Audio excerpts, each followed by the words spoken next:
Bed width 16 metres sir. ఇక్కడ total గా మనకు 10 నుండి 16.5 మీటర్ వరకు వెడల్పు చేశాం సార్. ఇక్కడ మనం వెడల్పు చేసిన క్రాస్ సెక్షన్ సార్. ఇది bed width 16.5 metre sir. 1:1 slope sir. పైన 44.3 మీటర్ల స్లోప్ తో పెట్టుకొని చేసుకుంటున్నాం సార్. ఇక్కడ 2 ఎల్లో ఫ్లాగ్స్ మధ్యలో టోటల్ కంప్లీట్ చేశాం సార్.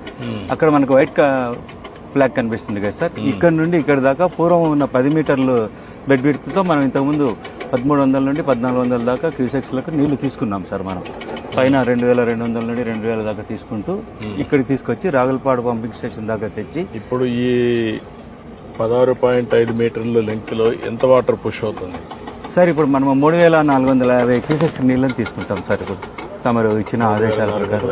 అవును sir. Yes sir. Head discharge 3850 sir. Yes sir. మధ్యలో 400 డ్రా చేస్తాం సార్. సో అందువల్ల ఇక్కడ 3450 వస్తుంది.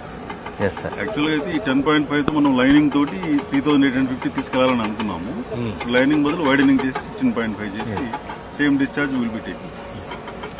ఇక్కడ లైనింగ్ చేయడం లేదు సార్. లేదు. ఇది వైడనింగ్ తమరు లాస్ట్ టైం రెయిన్ గన్స్ కి వచ్చినప్పుడు ఫస్ట్ స్టార్ట్ చేస్తే 37% అప్పుడు అయింది సార్. 5 ఏళ్లలో 1 మిల్లీమీటర్ కూడా పని చేయాల.